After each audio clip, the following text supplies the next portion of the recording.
Larasati menatap pantulan dirinya di dinding kaca yang memisahkan area dapur utama dari ruang makan pribadi di restorannya, Amaranta.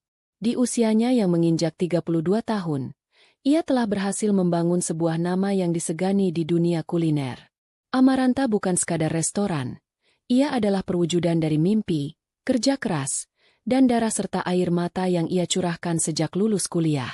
Pantulan itu menunjukkan seorang wanita dengan gaun kerja berwarna biru tua yang pas di badan. Rambut hitamnya disanggul rapi, dan sorot matanya tajam, penuh perhitungan. Setiap sudut Amaranta adalah cerminan karakternya. Elegan, presisi, dan tidak mentolerir kesalahan. Dari serbet linen yang terlipat sempurna hingga kilau gelas kristal di bawah cahaya lampu gantung yang temaram, semuanya berada di bawah pengawasannya yang ketat. Para stafnya bergerak dengan ritme yang efisien. Sebuah orkestra yang ia pimpin dengan tangan besi namun adil. Mereka menghormatinya, bukan hanya sebagai pemilik, tetapi sebagai seorang visioner yang mengerti setiap detail bisnisnya. Mulai dari memilih bahan baku terbaik di pasar subuh hingga menyetujui laporan keuangan bulanan. Malam itu restoran sedang ramai. Seperti biasa. Suara denting peralatan makan yang beradu pelan dengan piring porselen berpadu dengan alunan musik jazz instrumental dan gumaman percakapan para tamu. Larasati tersenyum tipis. Ini adalah simfoni kesuksesannya. Namun, di tengah kepuasan itu, ada satu nada sumbang yang hanya bisa ia dengar dalam hatinya. Nada itu bernama Adrian. Suaminya. Pria yang ia nikahi 5 tahun lalu dengan cinta yang meluap-luap. Adrian adalah sosok yang melengkapi dunianya yang kaku dan terstruktur. Dia tampan, karismatik, dan tahu cara membuat Larasati tertawa di saat-saat paling menegangkan sekalipun. Awalnya, perbedaan mereka terasa seperti perpaduan yang sempurna. Larasati adalah otak dan pekerja keras, sementara Adrian adalah jiwa sosial yang pandai berjejaring. Adrian menjalankan sebuah firma konsultan kecil yang ia rintis bersama temannya. Sebuah usaha yang selalu tampak, menjanjikan, namun tak pernah benar-benar lepas landas. Larasati tidak pernah mempermasalahkannya. Dengan penghasilannya dari Amaranta, lebih dari cukup untuk menopang gaya hidup mewah mereka. Ia hanya ingin Adrian bahagia dan merasa berharga. Ponselnya bergetar di dalam saku blazernya. Nama Adrian tertera di layar.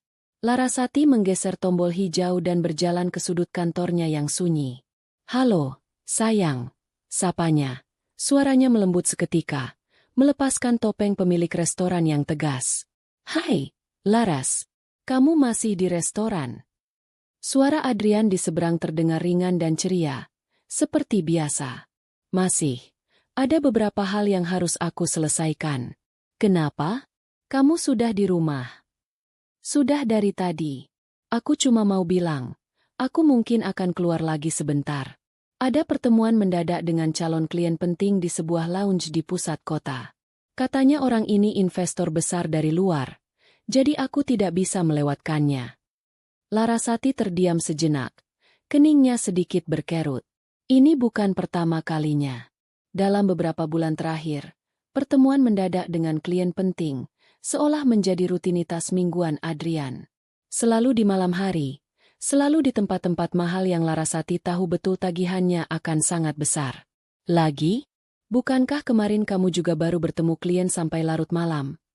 tanyanya, mencoba menjaga nada suaranya agar tidak terdengar curiga. "Aku tahu, sayang.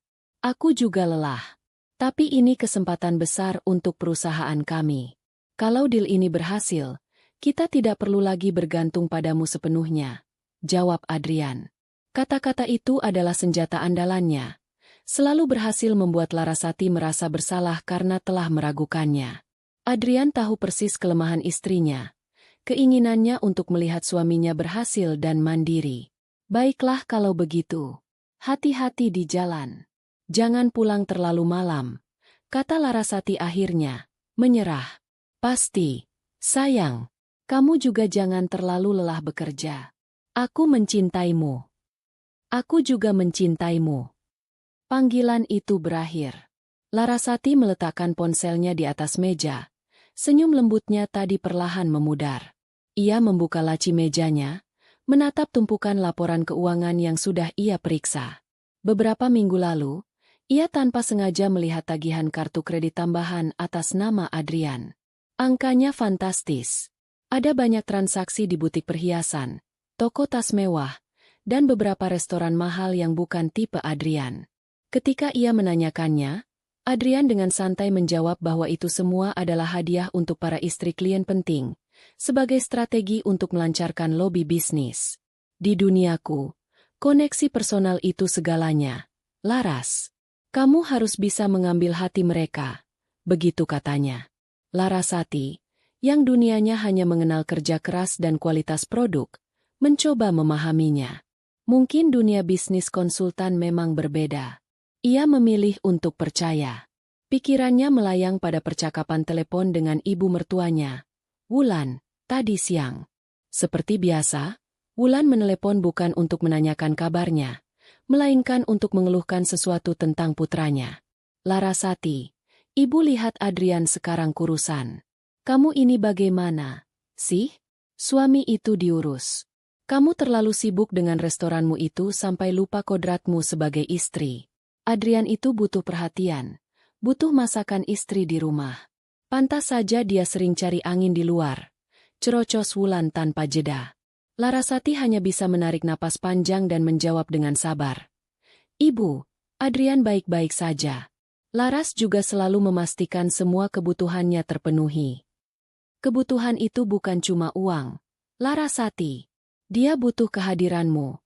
Tandas Wulan sebelum menutup telepon. Setiap kali berbicara dengan ibu mertuanya, Larasati merasa seperti terdakwa di pengadilan. Sejak awal pernikahan, Wulan tidak pernah benar-benar menyukainya. Di mata Wulan, Larasati adalah perempuan yang terlalu dominan, terlalu sukses, membuat putranya, Adrian, terlihat seperti bayang-bayang. Wulan merindukan menantu yang bisa ia atur, yang akan tinggal di rumah menunggunya dengan teh hangat, bukan menantu yang fotonya sesekali muncul di majalah bisnis. Larasati memijat pelipisnya yang mulai berdenyut. Ia kembali ke ruang makan, mengamati semuanya dari jauh. Rumah tangganya terasa seperti salah satu hidangan di restorannya. Tampak indah dan sempurna di permukaan, tetapi hanya ia yang tahu jika ada beberapa bahan yang mulai terasa tidak pas, meninggalkan rasa getir yang samar di lidah. Ia mendorong perasaan itu jauh-jauh. Mungkin ia hanya terlalu lelah. Mungkin ia hanya terlalu banyak berpikir. Adrian mencintainya. Pernikahan mereka baik-baik saja. Itulah yang terus ia katakan pada dirinya sendiri, berharap jika diulang cukup sering, kebohongan itu akan terasa seperti kenyataan. Ia pulang ke rumah besar mereka yang terasa dingin dan kosong malam itu, membaringkan tubuhnya di sisi ranjang yang dingin, sisi di mana suaminya seharusnya berada. Aroma parfum Adrian yang samar masih tertinggal di bantal, namun kehangatannya telah lama hilang, digantikan oleh kekosongan yang semakin terasa nyata. 2 hari kemudian, Larasati berada di Surabaya untuk sebuah pameran kuliner internasional. Ini adalah acara penting yang ia hadiri setiap tahun untuk mencari inspirasi baru, bertemu dengan para pemasok, dan menjaga nama Amaranta tetap relevan di industri yang kompetitif. Ia baru saja selesai mengikuti sebuah seminar tentang teknik penyajian modern ketika ponselnya yang berada dalam mode senyap bergetar tanpa henti di dalam tas tangannya. Melihat nama Fikri, manajer restorannya, tertera di layar, Larasati segera berjalan menjauh dari keramaian, mencari sudut yang lebih tenang di lobi hotel. Fikri adalah orang kepercayaannya. Dia jarang menelepon kecuali ada sesuatu yang sangat penting atau darurat. Jantung Larasati berdebar sedikit lebih kencang, membayangkan kemungkinan terburuk, kompor meledak, keracunan makanan, atau penggerebekan dari dinas kesehatan. Halo, Fikri. Ada apa? Apa semuanya baik-baik saja di restoran? Tanya Larasati langsung, nadanya tenang dan profesional seperti biasa, menyembunyikan kekhawatirannya. Di seberang, Fikri terdengar ragu-ragu. Ada jeda sesaat sebelum ia menjawab, yang sama sekali bukan gayanya. Selamat siang, Bu. Maaf mengganggu waktunya. Di restoran semuanya aman terkendali, Bu. Tidak ada masalah operasional. Kening Larasati berkerut. Lalu kenapa kamu menelepon? Suaramu terdengar aneh. Terdengar helaan napas berat dari Fikri. Begini, Bu. Saya bingung harus menyampaikannya bagaimana. Ini menyangkut Pak Adrian. Nama suaminya disebut dengan nada yang aneh. Kekhawatiran Larasati berubah arah. Adrian? Kenapa dengan Adrian? Apa dia menghubungimu? Betul, Bu. Pak Adrian baru saja menelepon saya sekitar 1 jam yang lalu. Beliau membuat reservasi besar untuk besok malam. Larasati menghela napas lega sesaat. Hanya reservasi. Mungkin Adrian ingin memberinya kejutan sekembalinya dari Surabaya. Oh, begitu. Reservasi untuk berapa orang? Dia mau membuat acara kejutan untukku? Tanyanya. Sedikit rasa hangat mulai menjalar di hatinya, mengusir pikiran-pikiran buruk yang sempat muncul. Keheningan kembali menyapa dari seberang telepon. Kali ini lebih lama dan lebih berat. Larasati bisa mendengar suara Fikri seperti menelan ludah dengan susah payah. Bukan, Bu. Bukan untuk Ibu. Rasa hangat itu seketika lenyap. Digantikan oleh hawa dingin yang menusuk. Maksudmu? Pak Adrian membuat reservasi untuk ruang VIP, untuk perayaan ulang tahun. Tapi, atas nama tamu yang lain, Bu. Atas nama Ibu Tania. Tania. Nama itu terasa asing. Menusuk telinga Larasati seperti pecahan beling. Dunia di sekelilingnya seakan berputar dalam gerakan lambat. Suara riuh lobi hotel menjadi dengungan tak berarti. Ia mencengkram ponselnya begitu erat hingga buku-buku jarinya memutih. Siapa Tania? Mengapa suaminya merayakan ulang tahun wanita lain di restorannya? Di ruang VIP yang biasa mereka gunakan untuk merayakan hari jadi pernikahan mereka? Bu Larasati? Ibu masih di sana. Suara Fikri yang cemas menyadarkannya. Ya, aku masih di sini, jawab Larasati. Suaranya terdengar serak dan jauh, seolah bukan miliknya sendiri. Lanjutkan, Fikri. Beri aku semua detailnya. Baik, Bu. Pak Adrian memesan paket, Imperial. Kita, paket yang paling mahal. Termasuk sebotol Chateau Margaux dari koleksi pribadi Ibu. Beliau juga memesan kue ulang tahun custom dengan tulisan khusus dan meminta dekorasi ruangan dipenuhi dengan bunga lili putih. Fikri menjelaskan dengan suara pelan dan hati-hati, seolah setiap kata adalah bilah pisau yang ia serahkan kepada atasannya. Lili putih. Bunga favorit Larasati. Sebuah ironi yang begitu kejam hingga membuatnya ingin tertawa dan menangis pada saat yang bersamaan. Setiap detail yang diucapkan Fikri adalah tamparan keras di wajahnya. Adrian tidak hanya berselingkuh. Dia melakukannya dengan cara yang paling menghina. Dia memamerkan pengkhianatannya di wilayah kekuasaan Larasati, menggunakan fasilitas yang dibangun dari keringat Larasati. Ada lagi? Tanya Larasati. Suaranya kini datar dan dingin, tanpa emosi. Fikri ragu sejenak. Ada, Bu. Ini yang membuat saya akhirnya memutuskan untuk menelepon Ibu. Di akhir pembicaraan, Pak Adrian berpesan kepada saya, beliau meminta agar seluruh tagihan untuk acara besok malam dimasukkan ke dalam tagihan pribadi Ibu. Sambaran petir di siang bolong pun tidak akan terasa lebih mengejutkan. Jadi, bukan hanya hatinya yang dikhianati, bukan hanya restorannya yang dinodai, tetapi uangnya juga digunakan untuk membiayai pesta selingkuhan suaminya. Penghinaan ini sudah melampaui batas. Ini bukan lagi sekadar perselingkuhan. Ini adalah sebuah deklarasi perang. Larasati merasa mual. Semua potongan puzzle yang selama ini ia abaikan kini menyatu dengan sempurna. Pertemuan klien hingga larut malam. Tagihan kartu kredit yang membengkak untuk perhiasan dan tas mewah. Sindiran ibu mertuanya tentang Adrian yang mencari angin di luar. Semuanya adalah bagian dari kebohongan besar yang telah ia tinggali. Fata Morgana rumah tangganya yang sempurna kini hancur berkeping-keping, memperlihatkan gurun pengkhianatan yang tandus. Fikri, panggil Larasati, suaranya setajam es. Terima kasih sudah memberitahuku. Aku sangat menghargai loyalitasmu. Tentu, Bu. Ibu adalah atasan saya. Saya turut prihatin, Bu. Apa yang harus saya lakukan? Apa saya batalkan saja reservasinya? Larasati terdiam sejenak, menatap lalu lintas kota Surabaya dari balik jendela kaca hotel. Rasa sakit yang menusuk di dadanya perlahan berubah menjadi sesuatu yang lain. Sesuatu yang lebih dingin, lebih keras, dan lebih berbahaya. Amarah. Jangan, katanya dengan nada tegas. Jangan batalkan apapun. Lanjutkan semuanya sesuai permintaan Adrian. Berikan pelayanan terbaik seolah-olah tamu itu adalah raja. Pastikan semuanya sempurna. Anggap saja telepon ini tidak pernah terjadi. Baik, Bu. Jika itu mau Ibu, jawab Fikri. Meskipun terdengar bingung, aku akan segera kembali ke Jakarta. Ada beberapa hal yang harus aku persiapkan. Larasati menutup telepon. Ia berdiri mematung di sana selama beberapa menit, membiarkan kenyataan pahit itu meresap ke dalam tulang-tulangnya. Air mata tidak keluar. Rasa sedih sudah lewat masanya. Yang tersisa hanyalah resolusi yang dingin dan membara. Adrian telah memilih medannya sendiri untuk pertempuran ini. Restorannya. Dan Larasati, sang ratu di kerajaannya sendiri, tidak akan pernah kalah di kandangnya.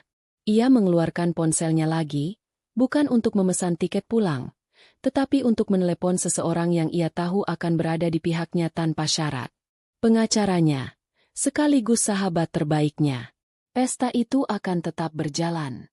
Dan Larasati memastikan, ia akan menjadi tamu kehormatan yang tak akan pernah mereka lupakan. Perjalanan pulang dari Surabaya ke Jakarta terasa seperti melintasi dimensi yang berbeda.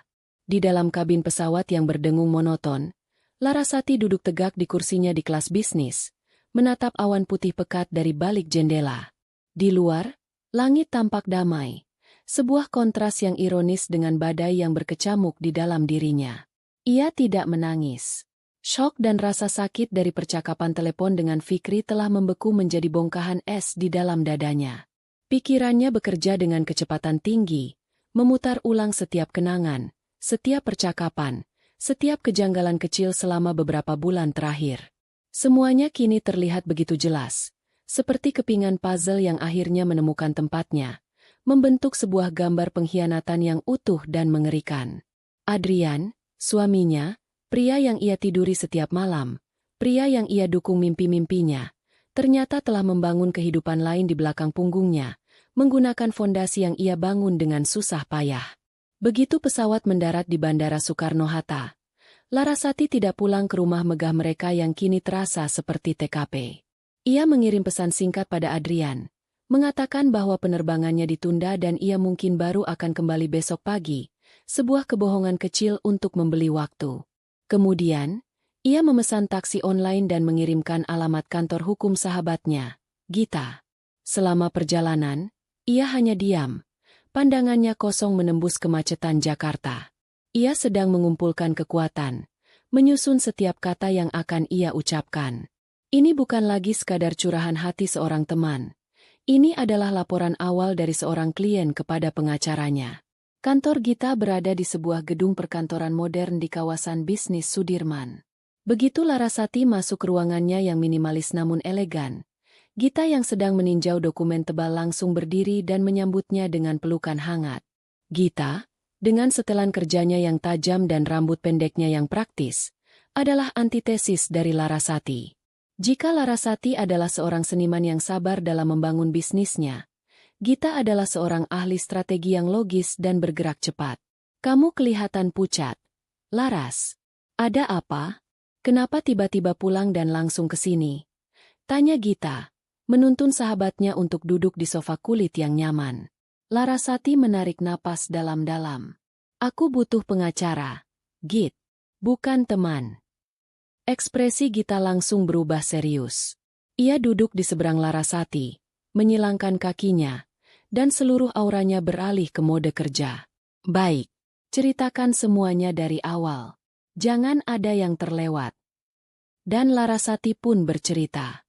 Dimulai dari telepon Fikri beberapa jam yang lalu, detail reservasi di Amaranta, nama Tania yang asing, paket makan malam termahal, koleksi wine pribadinya, hingga permintaan terakhir Adrian untuk menagihkan semuanya ke rekeningnya.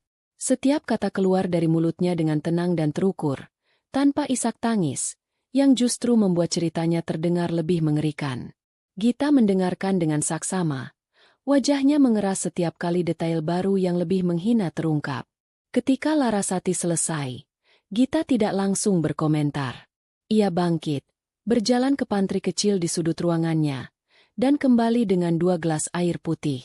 Minum dulu, katanya pelan. Pengkhianatan seperti ini butuh bukti yang kuat. Laras, kita tidak bisa hanya mengandalkan cerita dari manajermu. Meskipun aku percaya padanya 100%. Di pengadilan, itu bisa dianggap bias. Kita butuh sesuatu yang konkret, yang tidak bisa dibantah oleh Adrian dan pengacaranya nanti. Aku tahu, sahut Larasati. Itulah sebabnya aku datang padamu. Aku butuh bantuanmu untuk menemukannya. Gita mengangguk. Otaknya sudah berputar cepat. Oke, kita mulai dari nama. Tania. Nama yang sangat umum. Apakah kamu pernah mendengar Adrian menyebut nama itu sebelumnya? Atau melihatnya di daftar kontaknya? Larasati menggeleng. Tidak pernah. Adrian sangat pintar menyembunyikan jejaknya. Orang paling pintar sekalipun pasti meninggalkan jejak di era digital ini, ujar Gita sambil mengeluarkan laptopnya. Buka media sosial Adrian. Kita mulai dari sana. Mereka duduk berdampingan di sofa. Laptop Gita berada di pangkuannya. Larasati membuka akun Instagram Adrian, yang isinya penuh dengan foto-foto mereka berdua, potret liburan mewah, dan sesekali postingan tentang kesuksesan bisnis konsultannya. Semuanya tampak seperti etalase keluarga bahagia. Tidak ada yang aneh di sini, gumam Larasati. Tentu saja tidak. Ini panggungnya, balas Gita. Coba kita lihat daftar, following, dan followersnya. Cari nama Tania. Mereka menelusuri ratusan nama, tetapi tidak ada akun dengan nama Tania yang tampak mencurigakan. Gita tidak menyerah. Oke, ganti strategi. Kita lihat postingan yang menandai Adrian atau komentar-komentar di fotonya. Terkadang mereka tidak cukup pintar untuk menahan diri. Mereka menghabiskan hampir 1 jam menelusuri aktivitas akun Adrian, seperti detektif digital yang mencari satu petunjuk kecil. Akhirnya, Gita yang menemukannya. Di salah satu foto Adrian yang diunggah sekitar 3 bulan lalu, sebuah foto saat ia menghadiri acara pembukaan lounge, ada sebuah komentar dari akun dengan nama pengguna yang tidak jelas, hanya berupa kombinasi huruf dan angka. Komentar itu hanya berisi emoji hati berwarna ungu. Adrian membalasnya dengan emoji kedipan mata. Ini, kata Gita, menunjuk layar. Ini polanya. Terlalu privat untuk sekadar teman biasa. Gita mengklik akun misterius itu. Akunnya diatur dalam mode privat. Tapi foto profilnya, meskipun kecil, menunjukkan seorang wanita muda berambut panjang sedang tersenyum ke arah kamera. Kita tidak bisa melihat isinya. Tapi kita bisa melihat siapa saja yang dia ikuti. Gita membuka daftar, following, akun itu, dan di antara puluhan akun online shop dan influencer, muncullah beberapa nama teman dekat Adrian. Bingo, desis Gita. Lingkaran pertemanannya sama. Sekarang kita hanya perlu nama. Ia mulai mencari nama teman-teman Adrian itu di Facebook, mencari koneksi mereka dengan perempuan yang mirip dengan foto profil tadi. 15 menit kemudian, mereka menemukannya. Sebuah foto grup di acara ulang tahun salah satu teman Adrian. Di sana, berdiri di samping Adrian yang merangkulkan lengannya dengan santai di pinggangnya, adalah wanita dari foto profil itu. Salah satu akun lain menandai namanya di foto itu, Tania Anindita. Jantung Larasati seakan berhenti berdetak. Melihat wajah wanita itu, tersenyum bahagia di samping suaminya, terasa lebih menyakitkan daripada semua bukti tidak langsung yang ia kumpulkan. Tania masih muda, mungkin pertengahan 20-an, dengan tipe kecantikan yang lugas dan sedikit manja. Setelah menemukan nama lengkapnya, sisanya menjadi lebih mudah. Akun media sosialnya yang lain ternyata tidak diprivat. Dan apa yang mereka temukan di sana adalah sebuah diari visual dari perselingkuhan Adrian. Ada foto sebuah pergelangan tangan yang memakai jam tangan Rolex edisi wanita. Diunggah pada tanggal yang sama saat Larasati melihat transaksi besar di toko jam mewah dari kartu kredit Adrian. Ada foto tas tangan Dior yang diletakkan di kursi penumpang mobil sport. Mobil yang sama persis dengan milik Adrian. Larasati bahkan mengenali pola jok kulitnya. Pukulan terakhir datang dalam bentuk sebuah foto kalung. Kalung emas putih dengan liontin berbentuk bunga dari merek perhiasan ternama asal Prancis. Tania mengambil foto selfie sambil mengenakannya, dengan caption, "Hadiah ulang tahun terbaik dari orang terbaik. Kau tahu siapa dirimu?" Tanggal unggahan foto itu adalah seminggu yang lalu. Larasati meraba lehernya sendiri, merasakan liontin dengan model yang sama persis. Hadiah ulang tahun dari Adrian untuknya tahun lalu. Rasa mual naik ke tenggorokannya. Pengkhianatan ini begitu dalam, begitu personal, hingga ia merasa sesak napas. Adrian tidak hanya memberinya barang-barang mewah, dia menduplikasi kenangan mereka, memberikan versi tiruannya kepada wanita lain. Gita melihat wajah sahabatnya yang pucat pasi. Ia menggeser laptop itu menjauh. "Cukup, Laras. Kita sudah punya lebih dari cukup bukti." Larasati menunduk. Bahunya bergetar. Untuk pertama kalinya hari itu, air mata akhirnya jatuh. Bukan tangisan histeris, hanya aliran sunyi yang membawa serta rasa sakit, penghinaan, dan kekecewaan yang tak terhingga. Dia bahkan tidak punya kreativitas untuk membelikannya hadiah yang berbeda. "Git," bisiknya lirih. Gita merangkul bahu sahabatnya. Dia bukan tidak kreatif, Laras. Dia arogan. Dia merasa begitu superior. Begitu yakin kamu tidak akan pernah tahu. Sehingga dia bahkan tidak repot-repot menutupi jejaknya dengan baik. Dan arogansi itulah yang akan kita gunakan untuk menghancurkannya. Setelah beberapa saat, Larasati mengangkat kepalanya. Sisa air mata di pipinya telah mengering, meninggalkan sorot mata yang berbeda. Sorot mata yang tadinya dipenuhi cinta dan kepercayaan kini telah berubah menjadi dingin dan penuh perhitungan. Seperti baja yang baru saja ditempa dalam api. Rasa sakitnya telah bermetamorfosis menjadi kekuatan. Ia tidak akan membiarkan pria itu menghancurkannya. Ia yang telah membangun istananya sendiri, tidak akan membiarkan seorang pengkhianat dan parasit meruntuhkannya. "Kamu benar," kata Larasati. Suaranya kembali datar dan kuat. "Kita sudah punya buktinya. Sekarang, bantu aku merencanakan balas dendam." Malam itu, kantor Gita yang biasanya sunyi setelah jam kerja berubah menjadi ruang strategi. Papan tulis putih yang biasa digunakan untuk mencatat poin-poin hukum kini dipenuhi dengan diagram alur dan catatan tentang rencana mereka. Suasananya tegang, namun dialiri oleh energi yang terfokus. Larasati, Gita, dan Fikri, yang telah dipanggil datang setelah jam operasional restoran selesai, duduk mengelilingi meja rapat. Fikri, dengan kemeja seragamnya yang masih rapi, tampak tegang. Ia merasa seperti terlibat dalam sebuah konspirasi, namun loyalitasnya pada Larasati mengalahkan rasa takutnya. "Fikri, pertama-tama, aku ingin mengucapkan terima kasih sekali lagi. Tanpa informasimu, aku mungkin masih akan hidup dalam kebohongan," ujar Larasati, membuka pertemuan itu dengan nada tenang yang justru membuat bawahannya itu semakin hormat. "Sudah menjadi kewajiban saya, Bu," jawab Fikri singkat. "Baik." Larasati beralih menatap Gita, lalu kembali ke Fikri. "Seperti yang sudah aku katakan di telepon, aku tidak akan membatalkan pesta itu. Sebaliknya, aku ingin pesta itu berjalan dengan sempurna. Aku ingin Adrian dan wanita itu merasakan puncak kebahagiaan mereka di dalam restoranku." Gita menambahkan dari sisinya. "Secara psikologis, semakin tinggi mereka terbang, semakin sakit rasanya saat mereka jatuh. Ini bukan hanya tentang emosi, ini strategi. Kita ingin mereka benar-benar lengah." Larasati mengangguk setuju. "Tepat. Jadi, Fikri, ini adalah rencananya. Aku ingin kamu sendiri yang mengawasi pelayanan untuk meja mereka besok. Gunakan staf terbaik kita. Tawarkan mereka apapun yang mereka inginkan, bahkan jika tidak ada di menu. Jika mereka meminta sampainya lagi setelah botol pertama habis, buka botol kedua tanpa ragu. Perlakukan Tania seolah-olah dia adalah nyonya besar di sana, seolah dia adalah istri sah dari seorang klien paling penting." Fikri menelan ludah.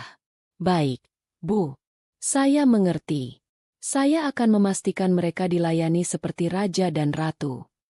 "Bagus," lanjut Larasati. Tahap kedua adalah waktu. Aku ingin tahu momen puncak dari perayaan mereka. Kapan biasanya kue ulang tahun dikeluarkan? Biasanya setelah hidangan utama selesai disajikan, Bu. Sebelum hidangan penutup, jawab Fikri. Sempurna. Itu adalah sinyalnya. Saat kamu dan stafmu bersiap membawa kue itu ke ruang VIP, aku ingin kamu mengirimkan satu pesan singkat kepadaku. Cukup satu kata. Sekarang. Setelah itu, beri jeda sekitar 5 menit sebelum kamu benar-benar membawa kuenya keluar. Aku butuh waktu untuk sampai ke sana dari tempat parkir. Gita menyela. Dan disitulah aku masuk. Aku akan menunggumu di mobil. Laras. Aku akan membawa semua dokumen yang kita butuhkan. Salinan gugatan cerai yang sudah didaftarkan, surat somasi, dan surat perintah untuk membekukan sementara aset bersama. Ini bukan lagi sekadar drama. Ini adalah eksekusi hukum. Larasati menatap sahabatnya dengan penuh terima kasih sebelum kembali fokus pada Fikri. Tahap terakhir, dan ini yang paling penting, adalah kedatanganku. Saat aku melangkahkan kaki masuk melalui pintu utama, aku ingin kamu melakukan sesuatu untukku. Aku ingin kamu, sebagai manajer restoran, membuat pengumuman yang bisa didengar oleh semua orang di ruang makan utama. Ia berhenti sejenak, menatap mata Fikri lekat-lekat. Aku ingin kamu berkata dengan suara yang keras dan jelas. Selamat datang, Ibu Larasati, sang pemilik restoran Amaranta. Dan setelah itu, aku ingin kamu memberikan isyarat agar seluruh staf, mulai dari pelayan, penyambut tamu, bartender, bahkan para koki dari dapur jika memungkinkan, untuk berhenti sejenak dari aktivitas mereka, berbalik ke arahku, dan memberikan tundukan hormat. Aku ingin seluruh dunia di dalam restoran itu tahu siapa aku. Fikri tertegun sejenak, membayangkan adegan itu. Sebuah pertunjukan kekuasaan yang teatrikal namun efektif. Ia bisa melihat visi atasannya. Ini bukan tentang mempermalukan mereka di depan beberapa orang di ruang VIP. Ini tentang merebut kembali seluruh kerajaannya di depan semua orang, untuk menunjukkan siapa pemilik kekuasaan yang sesungguhnya. Saya akan pastikan itu terlaksana, Bu. Setiap staf di Amaranta tahu siapa yang telah membangun tempat ini. Mereka akan melakukannya dengan senang hati. Aku percaya padamu, kata Larasati. Rencana itu telah tersusun. Setiap orang tahu peran mereka. Simfoni pembalasan itu telah selesai ditulis. Hanya tinggal menunggu waktu untuk dimainkan. Setelah Fikri pamit, Larasati dan Gita masih duduk di sana. Kamu yakin siap untuk ini, Laras? Tanya Gita. Nadanya kembali menjadi seorang sahabat. Setelah malam ini, tidak ada jalan untuk kembali. Larasati menatap keluar jendela, ke arah lampu-lampu kota Jakarta yang berkelip seperti ribuan bintang buatan. Aku sudah kehilangan jalan kembali sejak aku mendengar nama Tania. Git. Satu-satunya jalan sekarang adalah maju. Malam itu, Larasati tidak tidur di hotel. Ia pulang ke rumahnya. Rumah itu terasa asing. Ia berjalan melewati ruang tamu di mana foto pernikahan besar mereka terpajang, menunjukkan ia dan Adrian tersenyum bahagia. Ia menyentuh bingkai foto itu dengan ujung jarinya, merasakan dinginnya kaca, tanpa emosi. Kemudian, ia masuk ke dalam walk-in closet mereka yang luas, sebuah ruangan yang lebih besar dari kamar tidur kebanyakan orang. Sisi milik Adrian penuh dengan setelan mahal, jam tangan mewah, dan sepatu kulit yang mengkilap. Hampir semuanya adalah pemberian darinya.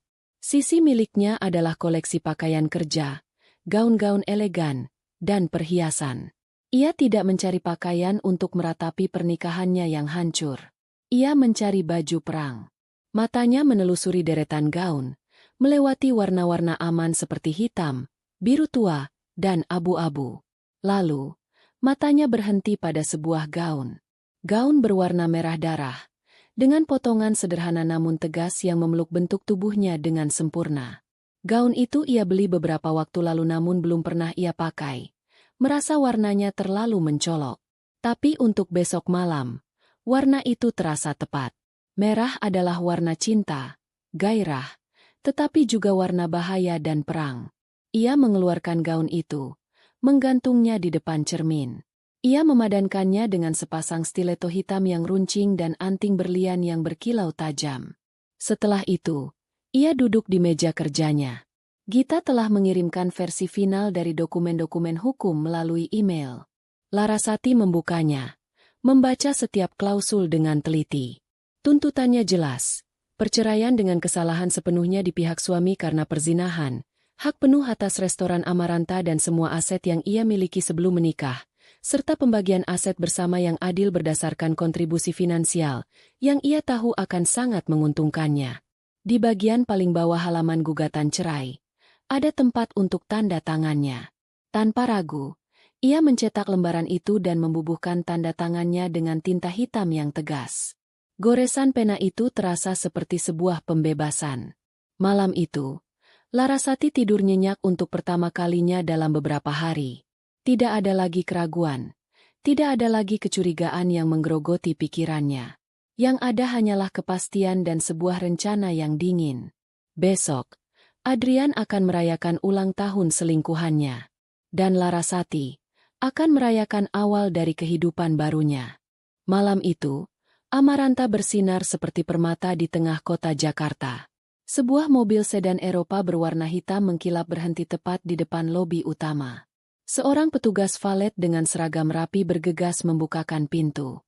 Kaki pertama yang menapak di atas karpet merah adalah kaki jenjang Tania yang dibalut sepatu hak tinggi berkilauan. Ia melangkah keluar dengan sedikit canggung. Gaun malam berwarna sampanye yang dikenakannya terlalu mewah untuk gayanya yang biasa, membuatnya bergerak dengan kaku.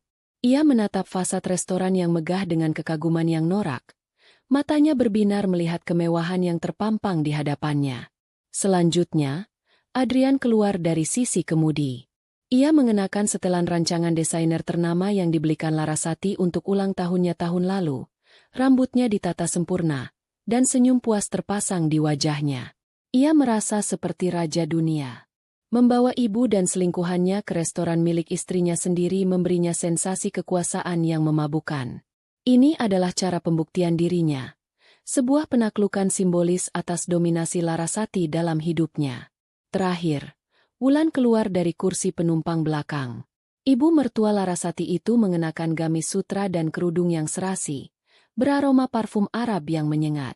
Wajahnya berseri-seri, menatap Tania dengan pandangan penuh puja-puji seolah Tania adalah piala kemenangan. "Ayo, sayang, jangan gugup. Anggap saja ini rumah sendiri," katanya pada Tania, sambil melirik sinis pada logo Amaranta yang terukir elegan di pintu kaca. Saat mereka melangkah masuk, Fikri sudah menyambut di depan pintu, sesuai instruksi. Wajahnya menampilkan senyum profesional yang sempurna, menyembunyikan rasa jijik yang bergejolak di dalam perutnya. "Selamat malam, Pak Adrian. Selamat datang di Amaranta," sapanya dengan nada hormat. "Fikri, malam. Meja saya sudah siap?" tanya Adrian dengan gaya seorang pemilik, menepuk bahu Fikri dengan akrab. "Tentu saja, Pak. Ruang VIP sudah kami siapkan secara khusus." "Mari, saya antar," jawab Fikri. Ia kemudian menoleh pada Tania dengan sopan. "Selamat malam, Ibu Tania. Selamat ulang tahun." Wajah Tania merona merah.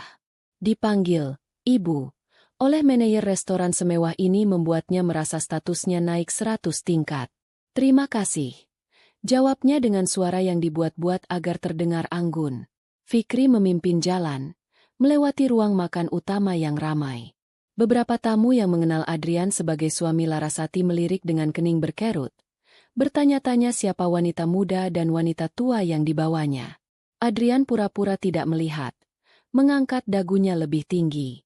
Mereka diantar ke ruang VIP yang terletak di sudut paling privat restoran, dengan dinding kaca satu arah yang menghadap ke taman vertikal yang rimbun. Di dalam, meja bundar telah dihias dengan rangkaian bunga lili putih yang megah, persis seperti permintaan Adrian. Sebotol Chateau Margaux sudah tersedia di dalam ember perak berisi es, tampak agung dan mahal. "Wow, Adrian, ini luar biasa," desis Tania. Matanya berkeliling menatap interior ruangan yang mewah. "Apapun untukmu, sayang," balas Adrian, menarik kursi untuk Tania. Wulan duduk dengan angkuh, mengamati semuanya dengan tatapan menilai. Tempatnya memang tidak jelek, tapi suasananya terlalu kaku, terlalu barat. Tidak ada kehangatan. Komentarnya, seolah mencari-cari kesalahan. Tapi tidak apa-apa. Tania, kehadiranmu di sini membawa kehangatan tersendiri. Fikri mempersilakan mereka duduk lalu memberikan menu. Paket imperial sudah kami siapkan sesuai pesanan Bapak. Namun jika ada permintaan tambahan, jangan ragu untuk memberitahu saya. Saya pribadi yang akan melayani meja Bapak malam ini. Bagus sekali, Fikri. Pelayananmu memang tidak pernah mengecewakan. Puji Adrian, merasa semakin berkuasa. Setelah Fikri undur diri, perbincangan di antara ketiga bedebah itu pun dimulai. Lihat kan, Tania. Adrian itu kalau sudah sayang sama orang, apa saja dikasih, kata Wulan, memulai propagandanya. Dia itu pria yang baik, penyayang keluarga. Sayang sekali selama ini dia dapat istri yang tidak bisa menghargai itu. Istri macam apa yang lebih mementingkan restorannya daripada suaminya sendiri? Tania mengangguk-angguk dengan wajah prihatin yang dibuat-buat. Kasihan sekali kamu, Mas. Pasti kamu kesepian selama ini. Adrian menghela napas dengan dramatis. Begitulah. Larasati itu wanita yang hebat dalam bisnis. Aku akui itu. Restoran ini bukti kehebatannya. Tapi sebagai istri, dia gagal total. Dia dingin, terlalu ambisius. Dia tidak pernah benar-benar butuh aku. Dia hanya butuh trofi untuk dipajang di rumah. Setiap kalimat yang keluar dari mulut Adrian adalah kebohongan yang ia ciptakan untuk menenangkan egonya yang rapuh. Kenyataannya, dialah yang bergantung sepenuhnya pada Larasati. Firma konsultannya nyaris tidak menghasilkan keuntungan. Cukup untuk membayar sewa kantor kecil dan gaji 2 stafnya. Gaya hidupnya, mobilnya, pakaiannya, semuanya berasal dari kerja keras Larasati. Sudahlah, jangan bicarakan dia lagi. Malam ini malam spesialnya Tania, kata Wulan, mengalihkan pembicaraan. Ia menatap Tania dengan senyum manis. Kamu itu beda. Nak, kamu lembut, penurut. Ibu bisa lihat kamu akan jadi istri yang baik untuk Adrian. Kamu akan memberinya kebahagiaan yang tidak pernah dia dapatkan. Pelayan mulai menyajikan hidangan pembuka. Sup krim jamur trufle dengan roti bawang putih panggang. Aromanya yang mewah memenuhi ruangan. Tania mencicipinya dengan mata berbinar. Enak sekali. Aku belum pernah makan yang seperti ini. Restoran ini memang masakannya lumayan, kata Adrian merendah. Seolah-olah ia punya andil dalam menu tersebut. Tapi terus terang, ini semua tidak akan sebesar ini tanpa koneksi-koneksiku. Akulah yang membawa banyak klien besar makan di sini. Di sudut ruangan, dari posisinya yang tidak terlalu mencolok, Fikri mendengar semua percakapan itu. Setiap kebohongan Adrian, setiap sanjungan palsu Wulan, setiap komentar norak Tania, terasa seperti sayatan di telinganya. Ia mengepalkan tangannya di dalam saku celananya, menahan keinginan untuk berjalan ke sana dan menumpahkan sebotol wine itu ke kepala Adrian. Tapi ia ingat instruksi Larasati. Ia harus tetap tenang, tetap profesional. Ia mengirim pesan singkat pada Larasati. Mereka sudah di sini. Sandiwara sedang berlangsung. Hidangan utama disajikan. Steak wagyu untuk Adrian dan Wulan, dan lobster thermidor untuk Tania. Mereka makan dengan lahap, sambil terus membicarakan masa depan mereka. Wulan sudah merencanakan pernikahan seperti apa yang ia inginkan untuk Adrian dan Tania. Adrian berjanji akan segera menyelesaikan urusannya dengan Larasati. Tania, dengan mulut penuh lobster mahal, sudah membayangkan akan menjadi nyonya Adrian yang baru, nyonya dari semua kemewahan ini. Mereka tertawa, bersulang dengan wine seharga puluhan juta rupiah per botol, merasa berada di puncak dunia. Mereka begitu tenggelam dalam kebahagiaan haram mereka, begitu yakin bahwa mereka telah menang, sehingga mereka sama sekali tidak menyadari bahwa mereka hanyalah 3 ekor tikus yang sedang menikmati keju terakhir di dalam sebuah perangkap yang akan segera tertutup. Piring-piring hidangan utama telah diangkat. Ruangan itu kini dipenuhi aroma kepuasan dan keangkuhan. Adrian menggenggam tangan Tania di atas meja. Selamat ulang tahun sekali lagi, sayang. Aku harap kamu suka semuanya. Aku suka sekali, Mas. Ini ulang tahun terbaik dalam hidupku, jawab Tania dengan manja. Wulan tersenyum penuh kemenangan. Ini baru permulaan, Nak. Setelah kamu resmi jadi menantu ibu, setiap hari akan terasa seperti ini. Fikri mendekati meja. Mereka sekali lagi, senyumnya masih terpasang dengan sempurna. Permisi, Pak, Bu. Apakah sudah waktunya kami mengeluarkan kue ulang tahunnya? Oh, tentu saja. Ini saat yang ditunggu-tunggu. Seru Adrian dengan antusias. Baik, Pak. Mohon ditunggu sebentar. Fikri membungkuk hormat, lalu berjalan keluar dari ruang VIP. Langkahnya tenang, tetapi jantungnya berdebar kencang. Ia mengeluarkan ponselnya, membuka kontak Larasati, dan mengetik satu kata yang telah mereka sepakati. Satu kata yang akan menjadi aba-aba bagi dimulainya sebuah badai. Di dalam ruang VIP, suasana mencapai puncaknya.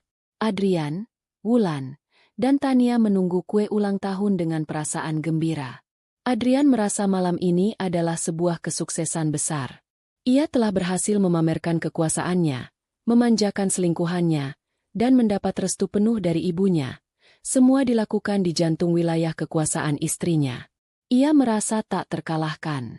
Wulan sibuk memotret Tania dengan ponselnya, mengumpulkan dokumentasi untuk dibagikan kepada kerabatnya kelak tentang calon menantu barunya yang sempurna.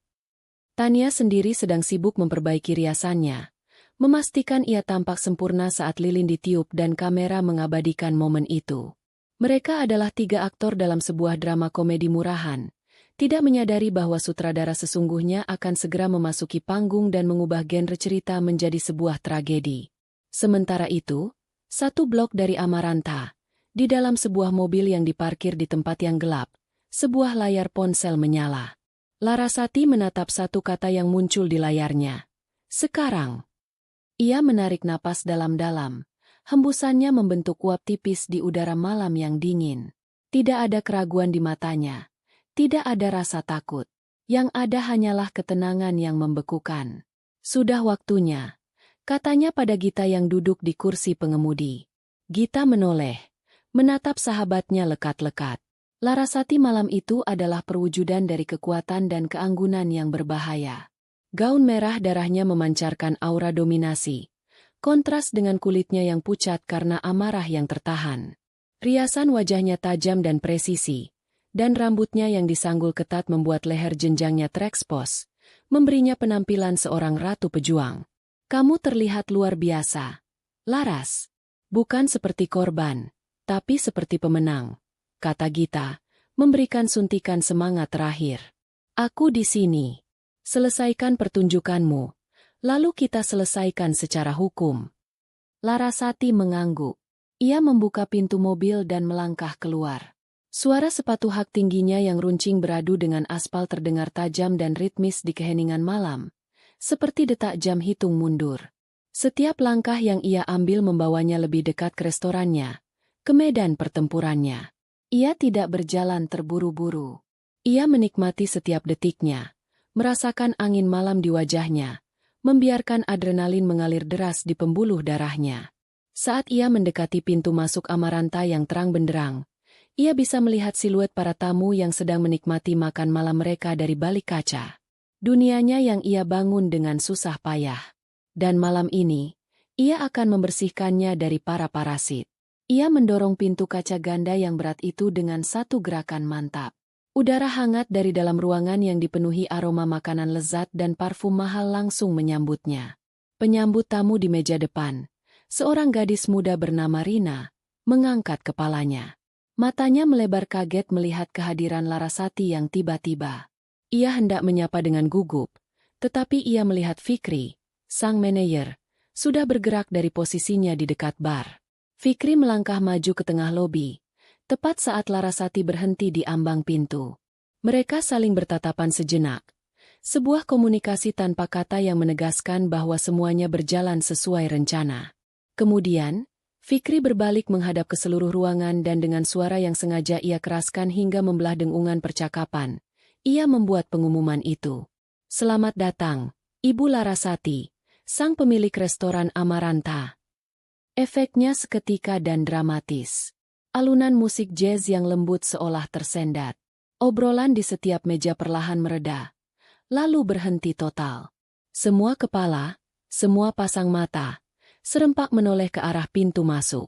Dan kemudian, bagian kedua dari rencana itu dieksekusi dengan presisi yang sempurna. Sesuai isyarat dari Fikri, setiap staf di ruang makan utama menghentikan apa yang sedang mereka lakukan. Pelayan yang hendak menuangkan anggur berhenti dengan botol menggantung di udara. Bartender yang sedang mengocok minuman meletakkan shakernya. Rina, si penyambut tamu, berdiri tegak di belakang podiumnya. Mereka semua, tanpa kecuali, berbalik menghadap Larasati dan serempak memberikan tundukan kepala yang dalam dan penuh hormat. Pintu dapur yang berayun terbuka, memperlihatkan kepala koki dan beberapa stafnya. Seragam putih mereka bersih, juga ikut menundukkan kepala. Seluruh restoran jatuh dalam keheningan yang tegang. Para tamu menatap pemandangan itu dengan mulut sedikit ternganga, mencoba memahami apa yang sedang terjadi. Mereka melihat seorang wanita cantik dalam balutan gaun merah, berdiri sendirian di pintu masuk, namun seluruh isi restoran seolah bertekuk lutut di hadapannya. Kekuasaan yang ia pancarkan terasa begitu nyata, memenuhi setiap sudut ruangan. Dari dalam ruang VIP berdinding kaca, Adrian, Wulan, dan Tania mendengar pengumuman itu. Awalnya mereka bingung. Kemudian, mereka menoleh ke arah sumber keributan. Dan mereka melihatnya. Mereka melihat Larasati. Waktu seolah berhenti bagi mereka. Senyum di wajah Adrian membeku, lalu luruh menjadi ekspresi horor murni. Darah seolah tersedot dari wajahnya, membuatnya pucat seperti mayat. Ia tidak pernah membayangkan skenario ini. Larasati seharusnya berada di Surabaya. Wulan menjatuhkan ponselnya ke atas meja, menimbulkan bunyi gedebuk yang keras di tengah keheningan. Matanya yang tadinya penuh cemoohan kini melotot tak percaya. Mulutnya terbuka tanpa suara. Ia seperti melihat hantu.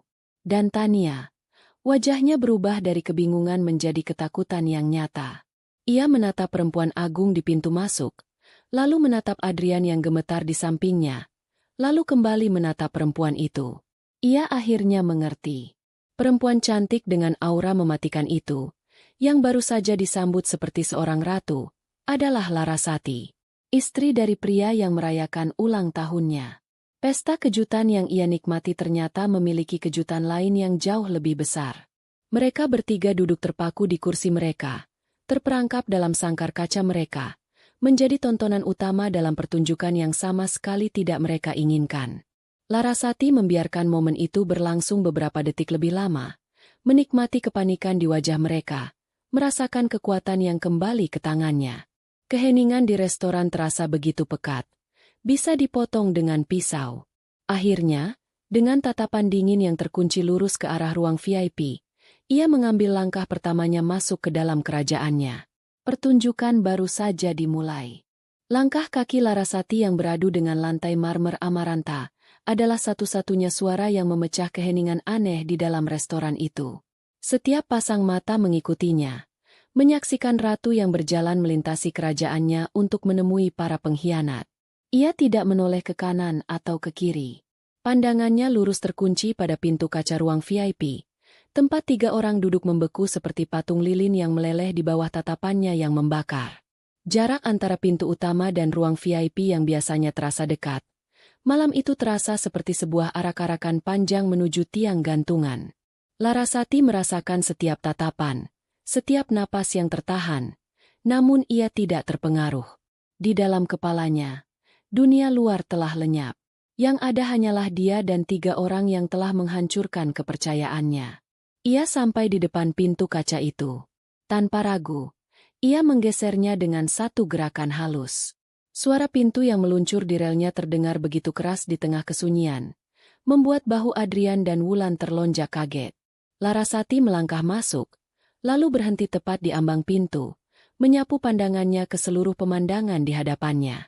Meja yang dipenuhi sisa-sisa makanan mahal, kelopak bunga lili putih yang mulai layu di bawah cahaya lampu, dan 3 wajah pucat yang menatapnya dengan campuran rasa takut, kaget, dan benci. Ia menarik napas perlahan, menghirup aroma pengkhianatan yang kental. Akhirnya, ia membuka suara. Nadanya tidak berteriak, tidak histeris. Justru sebaliknya, suaranya tenang, rendah, dan tajam seperti bilah es. "Selamat ulang tahun, Tania," katanya. Matanya menatap lurus ke arah wanita muda yang gemetar itu. "Aku harap kau suka hadiah dari suamiku, di restoranku, yang dibayar dengan uangku." Setiap kata adalah sebuah tamparan. Tania tersentak seolah benar-benar ditampar. Ia menundukkan kepalanya, tidak berani menatap Larasati. Keheningan yang mencekam itu akhirnya pecah oleh suara Adrian yang terbata-bata. Ia berdiri dengan kikuk, tangannya terangkat seolah ingin menenangkan situasi. "Laras, sayang, kamu di sini? Bukankah kamu seharusnya di Surabaya? Ini semua tidak seperti yang kamu lihat. Aku bisa jelaskan." Larasati menolehkan pandangannya pada Adrian. Tatapannya begitu dingin hingga senyum memohon yang coba dipasang Adrian di wajahnya langsung luntur. "Jelaskan? Kamu mau menjelaskan apa, Adrian? Menjelaskan bagaimana caramu merayakan ulang tahun wanita ini dengan kartu kreditku? Atau menjelaskan bagaimana caramu memesan koleksi wine pribadiku untuknya? Atau mungkin kamu mau menjelaskan kalung yang sama persis dengan milikku yang sekarang melingkar di lehernya?" Adrian terdiam, lidahnya keluh. Ia tidak menyangka Larasati tahu sebanyak itu. Saat itulah Wulan, ibu mertuanya, berhasil menemukan kembali suaranya. Pulih dari keterkejutannya, ia bangkit berdiri, wajahnya memerah karena marah dan malu.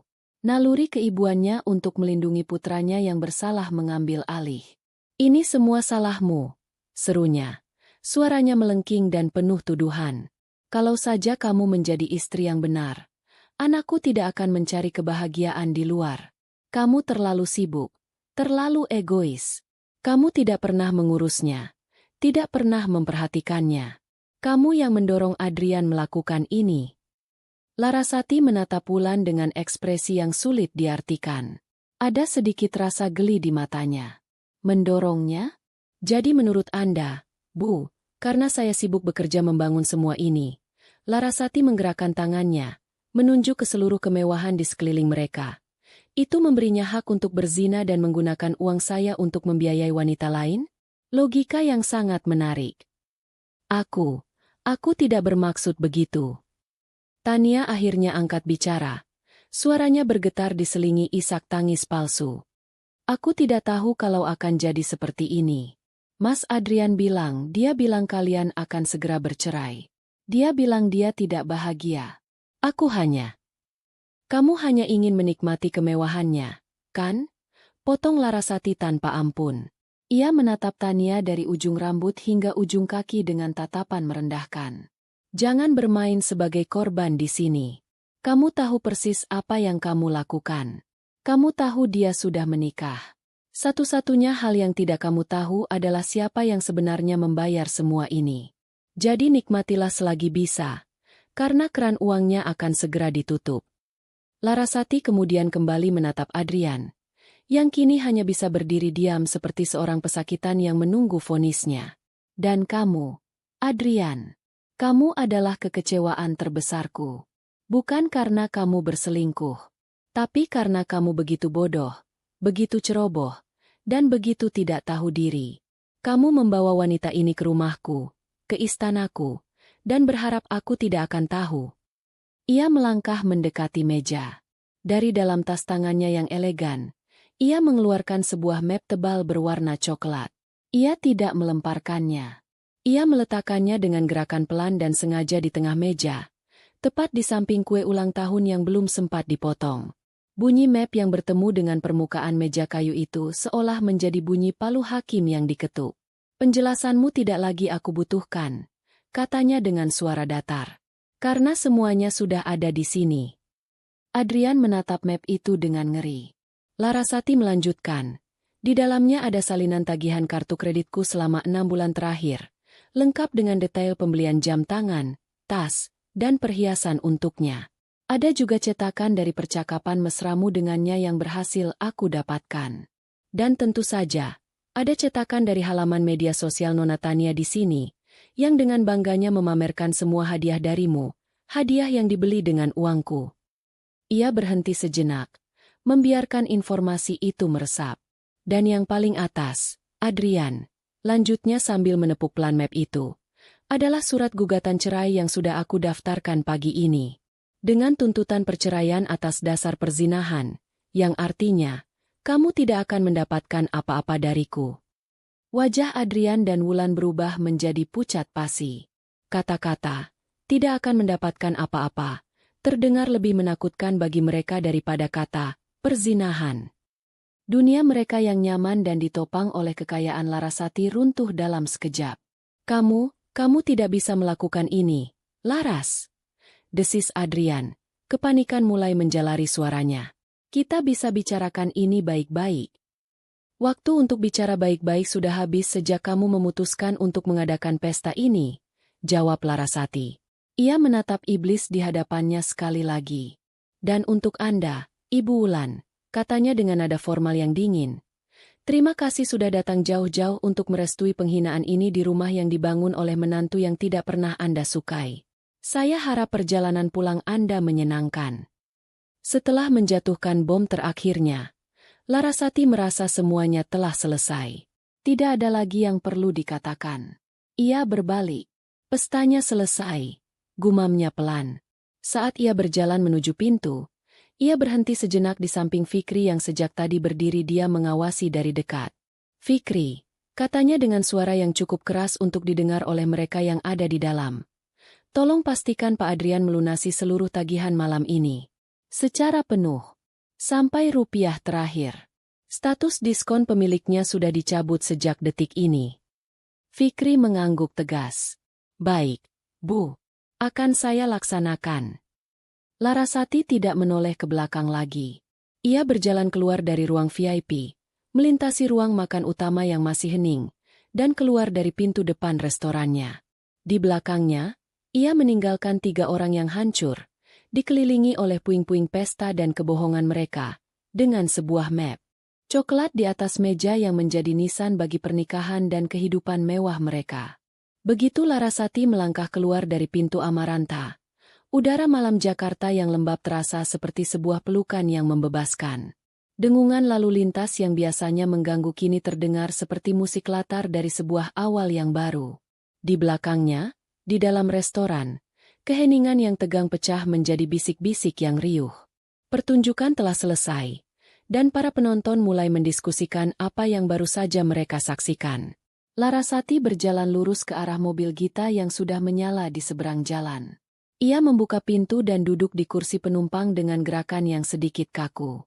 Adrenalin yang selama ini menopangnya mulai surut, meninggalkan rasa lelah yang luar biasa di sekujur tubuhnya. Ia menyandarkan kepalanya di sandaran kursi, memejamkan matanya sejenak. Sudah selesai, bisiknya, lebih pada dirinya sendiri. Gita menatapnya dengan tatapan cemas sekaligus bangga. Kamu melakukannya dengan sempurna, Laras. Seperti seorang ratu yang merebut kembali tahtanya. Bagaimana perasaanmu? Larasati membuka matanya. Untuk sesaat, topeng kekuatannya retak. Ia tidak menangis, tetapi Gita bisa melihat kilau air mata yang tertahan di pelupuk matanya. Lelah, Git. Aku hanya merasa sangat lelah. Dan keseng. Ini adalah momen kerentanan pertamanya, sebuah pengakuan bahwa di balik semua keberaniannya, ia tetaplah seorang wanita yang hatinya baru saja dicabik-cabik. Gita mengulurkan tangannya dan menggenggam tangan Larasati yang terasa dingin. Itu normal. Kamu baru saja melakukan operasi besar untuk mengangkat tumor ganas dari hidupmu. Tentu saja akan terasa sakit dan kosong sesudahnya. Tapi ini adalah rasa sakit yang menyembuhkan. Bagian tersulitnya sudah lewat. Gita menyalakan mesin mobil. Sekarang, kita mulai bagian selanjutnya. Membangun bentengmu kembali. Perjalanan menuju rumah Larasati terasa sunyi. Mereka tidak lagi membicarakan apa yang terjadi di restoran. Mereka membicarakan langkah-langkah selanjutnya dengan nada yang praktis dan efisien. Seolah-olah mereka sedang membahas sebuah proyek bisnis, bukan reruntuhan sebuah pernikahan. Saat mobil mereka memasuki gerbang kompleks perumahan mewah tempat tinggal Larasati, sebuah mobil van tanpa merek terlihat parkir tak jauh dari rumahnya. Tukang kuncinya sudah menunggu, kata Gita, sesuai rencana. Larasati mengangguk. Tidak ada keraguan lagi dalam dirinya. Begitu ia masuk ke dalam rumahnya, ia langsung memanggil kepala asisten rumah tangganya, seorang ibu parubaya bernama Bei Inah yang sudah bekerja dengannya sejak lama. Bei Inah, tolong panggil semua staf yang ada di rumah sekarang. Ada yang harus saya perintahkan, katanya dengan suara tegas. Beberapa menit kemudian, 3 orang asisten rumah tangga dan seorang tukang kebun berdiri di hadapannya. Larasati menatap mereka satu persatu. Mulai malam ini, Pak Adrian tidak lagi tinggal di sini. Saya mau kalian semua bekerja sama untuk mengemasi semua barang miliknya. Pakaian, sepatu, buku, peralatan golf, semuanya. Masukkan ke dalam kardus. Lakukan dengan rapi. Jangan ada yang rusak atau hilang. Barang-barang milik Ibu Wulan yang ada di kamar tamu juga sekalian. Besok pagi, saya akan panggil jasa pengiriman untuk mengambil semua ini dan mengirimkannya ke alamat kantor Pak Adrian. Bei Inah dan yang lainnya tampak terkejut. Namun mereka melihat sorot mata majikannya yang tidak memungkinkan adanya pertanyaan. Mereka hanya mengangguk patuh. Baik, Bu. Akan kami laksanakan. Sementara para stafnya mulai bergerak seperti pasukan semut yang terorganisir. Larasati dan Gita masuk ke ruang kerja Larasati. Di luar, suara mesin bor dari tukang kunci mulai terdengar, melubangi silinder kunci lama. Suara itu terdengar seperti musik di telinga Larasati. Suara masa lalu yang sedang dihancurkan. Sekarang bagian keuangan, kata Gita, mengeluarkan laptopnya. Dibimbing oleh Gita, Larasati melakukan serangkaian panggilan telepon dan transaksi online. Pertama, ia menelepon layanan prioritas banknya. Dengan menyebutkan kata sandi dan kode keamanan, ia melaporkan kehilangan kartu kredit tambahan atas nama Adrian. Saya minta kartu itu diblokir permanen saat ini juga, dan semua transaksi yang tertunda atas nama kartu itu ditolak, katanya pada petugas di seberang telepon. Setelah itu, ia membuka rekening bank gabungan mereka.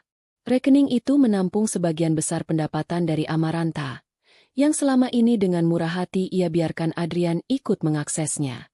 Sesuai saran Gita, ia tidak mengosongkan rekening itu sepenuhnya, karena bisa menjadi bumerang di pengadilan. Ia mentransfer 90% isinya ke rekening pribadinya yang baru ia buka kemarin, menyisakan sejumlah uang yang menurut perhitungan Gita masih terbilang wajar. Surat perintah pembekuan aset yang telah disiapkan Gita akan mengurus sisanya besok pagi. Langkah terakhir malam itu adalah yang paling personal. Ia mengambil ponselnya, membuka daftar kontak, dan berhenti sejenak pada nama, suamiku. Ia menatap nama itu lama, membiarkan semua kenangan baik dan buruk melintas di benaknya. Kemudian, dengan satu tarikan napas panjang, ia menghapus kontak itu. Ia memblokir nomornya. Ia membuka media sosialnya dan memblokir akun Adrian dan semua teman bersama mereka yang ia tahu lebih berpihak pada Adrian. Ia sedang melakukan pembersihan digital, memotong setiap akar yang masih menghubungkannya dengan pria itu. 1 jam kemudian, semuanya telah selesai. Tukang kunci menyerahkan 1 set kunci baru kepada Larasati. Kardus-kardus berisi barang-barang Adrian sudah menumpuk rapi di dekat pintu depan. Notifikasi dari bank mengkonfirmasi pemblokiran kartu dan transfer dana telah berhasil. Gita menepuk pundak sahabatnya. Tugas malam ini selesai. Aku akan menginap di kamar tamu malam ini, menemanimu. Larasati menggeleng. Tidak perlu, Git. Aku baik-baik saja. Sungguh, aku justru butuh waktu untuk sendirian di rumahku ini. Setelah Gita pulang, Larasati berdiri sendirian di tengah ruang tamunya yang luas. Rumah itu terasa berbeda. Lebih lengang, tetapi juga lebih ringan. Ia menatap ke arah tumpukan kardus di dekat pintu. Itu adalah sisa-sisa dari 5 tahun pernikahannya. Kini terbungkus rapi dalam kardus coklat, siap untuk dibuang. Tidak ada kesedihan. Yang ada hanyalah kelegaan. Ia merasa seperti baru saja menyelesaikan pekerjaan bersih-bersih besar, membuang semua barang usang dan berdebu yang selama ini memenuhi rumahnya. Malam itu, untuk pertama kalinya setelah sekian lama, rumah itu kembali terasa seperti miliknya seutuhnya. Sebuah babak baru yang bersih dan kosong telah dimulai. Hari-hari setelah malam konfrontasi itu berlalu dalam kabut efisiensi yang dingin. Larasati tidak memberi dirinya waktu untuk meratap. Ia mengubah rasa sakit dan amarahnya menjadi bahan bakar untuk bertindak. Pagi pertama sebagai seorang wanita lajang secara de facto, ia terbangun di ranjangnya yang terasa begitu luas. Ia tidak merasakan kehilangan, melainkan kelegaan. Ia melakukan yoga di tepi kolam renang saat matahari terbit, merasakan setiap tarikan otot sebagai penegasan atas kepemilikan kembali tubuh dan hidupnya. Pagi itu juga, sebuah mobil box datang tanpa merek, mengangkut tumpukan kardus berisi sisa-sisa kehidupan Adrian, dan membawanya pergi seperti sampah yang dibuang pada tempatnya. Proses perceraian ternyata tidak berjalan semulus yang ia harapkan. Adrian, setelah pulih dari keterkejutan awalnya, memutuskan untuk melawan. Didorong oleh Wulan yang tidak terima, kerajaan, mereka runtuh. Ia menyewa seorang pengacara yang dikenal licik. Surat balasan atas gugatan cerai Larasati datang seminggu kemudian, penuh dengan penyangkalan dan tuduhan balik. Adrian menolak tuduhan perzinahan, mengklaim Tania hanyalah rekan bisnis yang sedang ia hibur.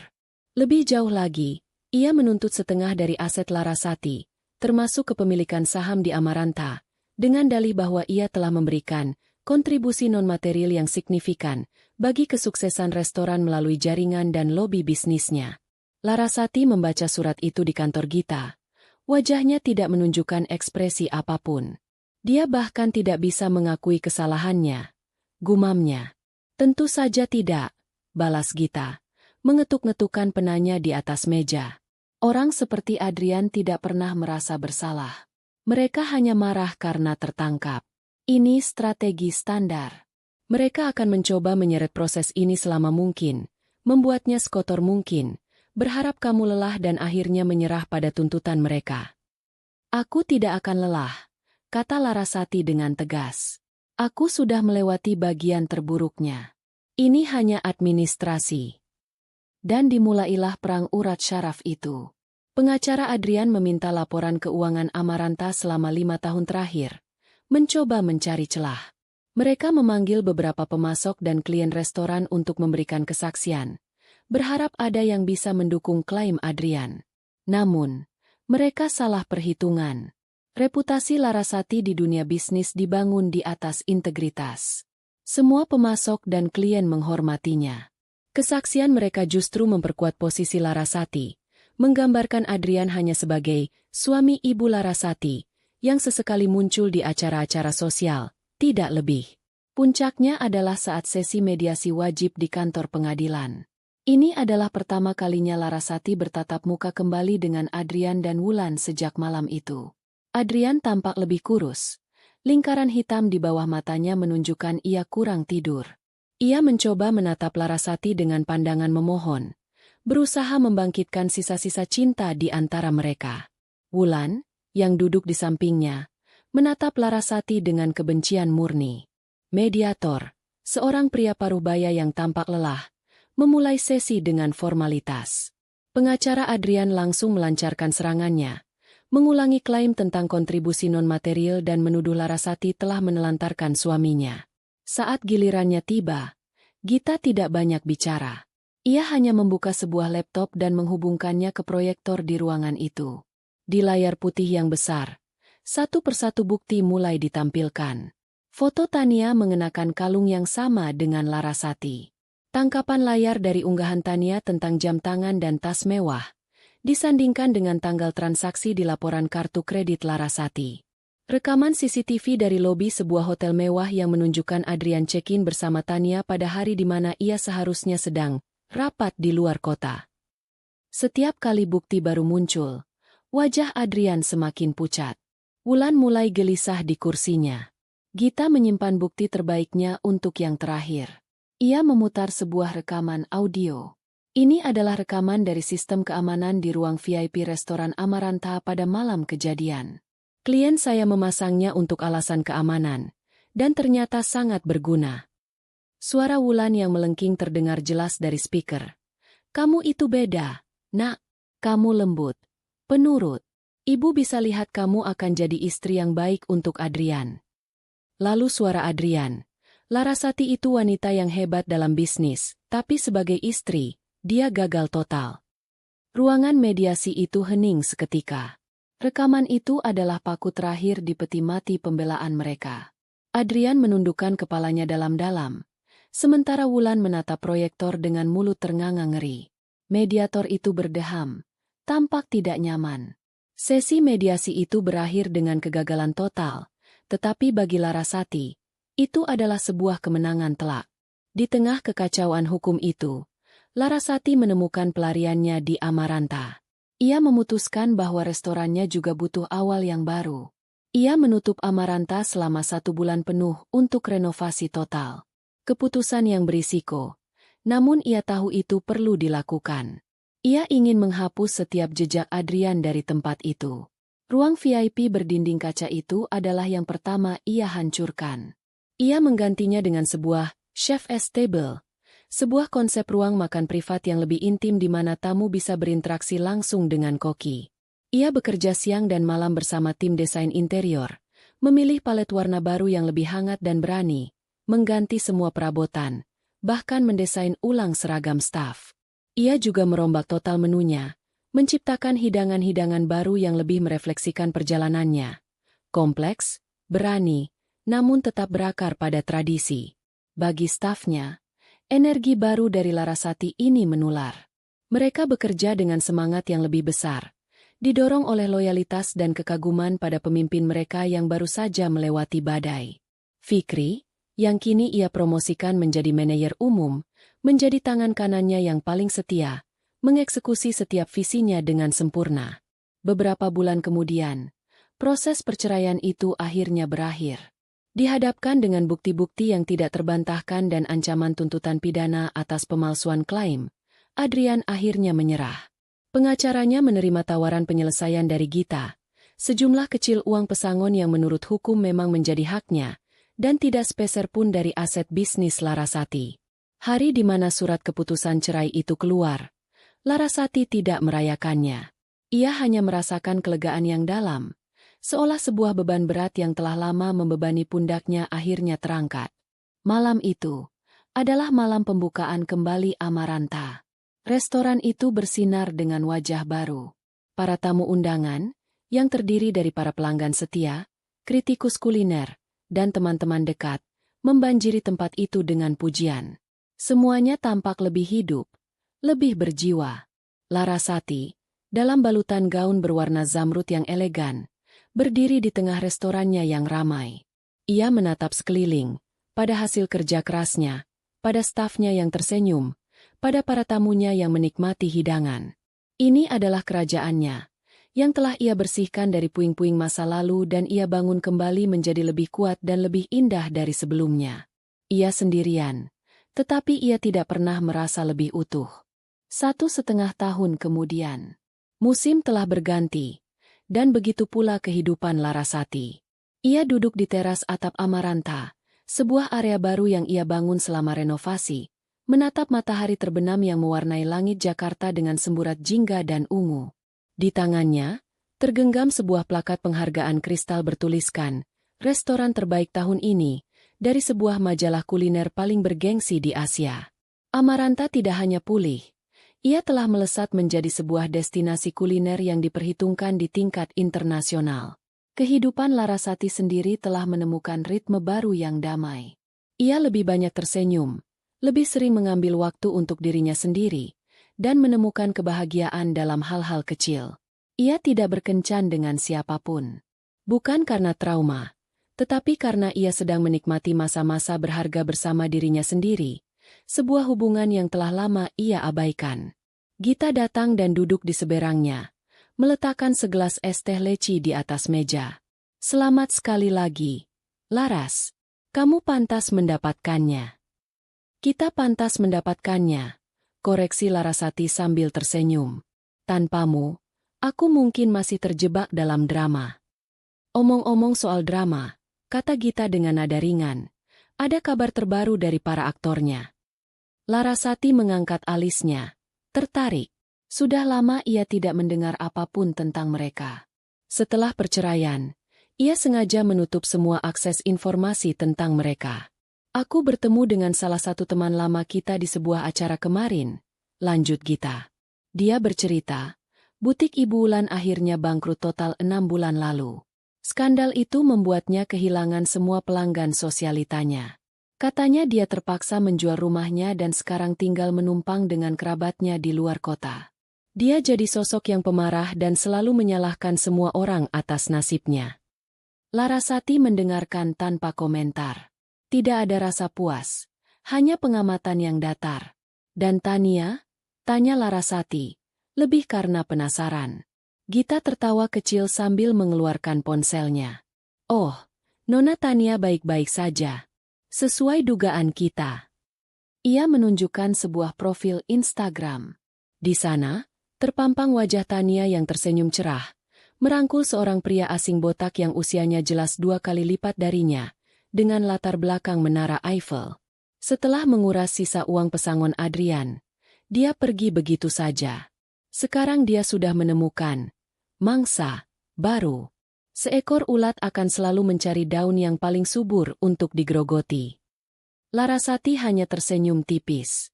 Dunia memang berputar dengan caranya sendiri. Lalu Adrian, tanyanya pelan. Gita menyimpan ponselnya. Nah, ini bagian yang paling menarik. Kamu tidak akan percaya ini. Namun, Gita tidak perlu melanjutkan ceritanya. Karena beberapa hari kemudian, Karma memutuskan untuk menunjukkan dirinya secara langsung kepada Larasati. Siang itu, Larasati sedang dalam perjalanan untuk meninjau sebuah lokasi potensial untuk cabang kedua restorannya. Ia menyetir mobilnya sendiri, menikmati alunan musik klasik yang tenang. Saat berhenti di sebuah lampu merah di kawasan bisnis yang panas dan padat, pandangannya tanpa sengaja tertuju pada sebuah showroom mobil bekas di seberang jalan. Dan di sanalah dia. Adrian. Dia bukan lagi Adrian yang ia kenal. Pria yang dulu selalu tampil necis dalam setelan mahal itu kini mengenakan kemeja polo berwarna biru pudar yang sedikit kebesaran dengan logo dealer mobil di dadanya. Kulitnya tampak lebih gelap, terbakar matahari. Rambutnya yang dulu selalu tertata rapi kini terlihat lepek dan sedikit menipis. Ia berdiri di tepi trotoar yang berdebu, memegang sebuah papan promosi, mencoba tersenyum dan melambai pada mobil-mobil yang lewat, menawarkan test drive. Senyumnya tampak lelah dan dipaksakan. Seorang pria paruh-baya yang tampak seperti manajernya keluar dari kantor dan membentaknya karena kurang bersemangat. Adrian hanya bisa menunduk dan mengangguk patuh. Larasati duduk diam di dalam mobilnya yang sejuk, menatap pemandangan itu. Pria yang dulu berdiri di restorannya, dengan angku bersulang menggunakan wine seharga puluhan juta, kini berdiri di bawah terik matahari, memohon perhatian orang untuk menjual mobil bekas. Pria yang dulu mengeluh bahwa istrinya terlalu sibuk bekerja, kini harus bekerja jauh lebih keras hanya untuk bertahan hidup. Kontras itu begitu tajam, begitu nyata, begitu menggelikan. Ia memutar kembali ingatannya ke malam itu, ke wajah Adrian yang pucat pasi, ke wajah Wulan yang penuh kebencian, ke wajah Tania yang ketakutan. Dulu, pemandangan itu memberinya kepuasan yang dingin. Tapi sekarang, melihat Adrian dalam kondisinya yang menyedihkan, Larasati tidak merasakan apa-apa. Tidak ada amarah, tidak ada dendam, tidak ada rasa kasihan, dan yang terpenting, tidak ada lagi rasa sakit. Luka itu telah benar-benar sembuh. Hanya menyisakan bekas luka tipis yang tidak lagi terasa nyeri saat disentuh. Lampu lalu lintas berubah menjadi hijau. Mobil di belakangnya membunyikan klakson. Saat Larasati menginjak pedal gas, sebuah perasaan aneh muncul dari dalam dirinya. Dimulai dari sudut bibirnya yang tertarik ke atas membentuk sebuah senyuman kecil. Lalu sebuah getaran di dadanya. Tiba-tiba, ia tidak bisa menahannya lagi. Sebuah tawa pecah dari bibirnya. Bukan tawa sinis atau tawa kemenangan yang jahat. Itu adalah tawa yang tulus, renyah, dan membebaskan. Tawa seseorang yang melihat sebuah lelucon kosmik yang luar biasa. Ia tertawa sepanjang jalan, Air mata geli mengalir di sudut matanya. Ia menertawakan absurditas hidup, menertawakan karma yang ternyata punya selera humor yang gelap, dan yang terpenting, ia menertawakan dirinya di masa lalu yang pernah begitu mencintai pria malang yang kini menjadi penjual mobil bekas itu. Saat tawanya mereda, yang tersisa hanyalah perasaan damai.